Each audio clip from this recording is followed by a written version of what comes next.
European Union Commission President Ursula von der Leyen says Europe is ready to massively boost its defence spending and take responsibility for European security. She has proposed a 5-part plan to mobilize some 800 billion euros for defence and pledged immediate military support for Ukraine after the US paused aid to the country. Here's what she's been saying. Europe is ready to assume its responsibilities. Rearm Europe could mobilize close to 800 billion euros of defence expenditures for a safe and resilient Europe. We will, of course, continue working closely with our partners in NATO.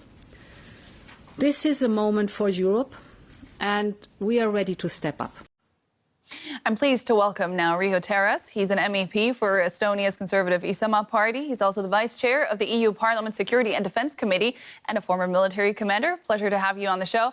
Mr. Terras, now, can Ukraine's European allies fill the giant void left by the US in terms of military aid?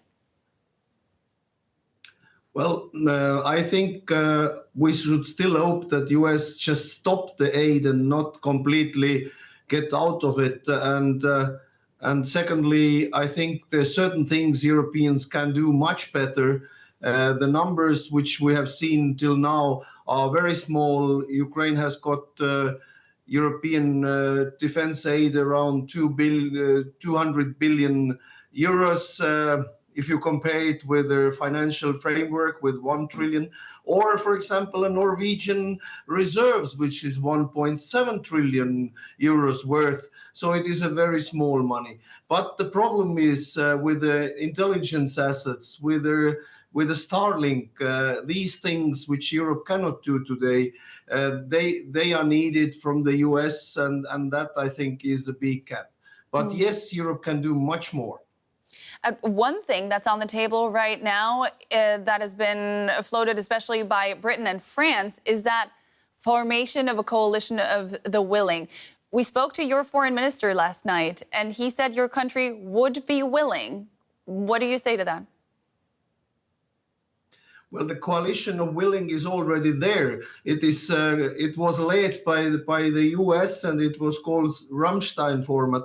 I think they are countries who really are supporting Ukraine with all their possibilities. With boots on the ground as well to secure peace? Sorry to jump in there. With boots on the ground? Peacekeeping mission?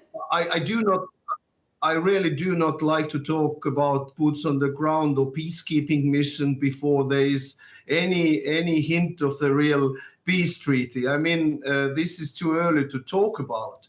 And I think it is a waste of effort to talk about boots on the ground. We need to talk about how to win the war, how to support Ukraine in the way that Ukraine will come to the negotiation table from the position of strength, and that means that we need to do much more from our side to support Ukraine with the weapons.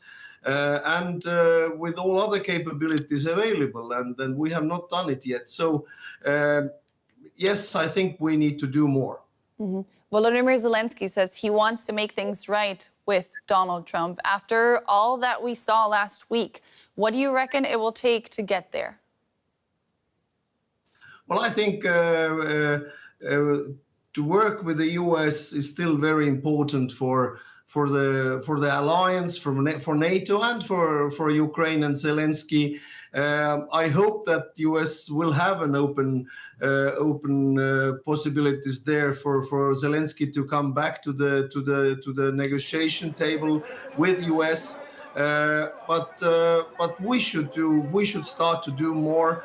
We have countries who are talking about supporting Ukraine. But for example, Denmark has delivered more in support of Ukraine as Spain, France and Portugal together.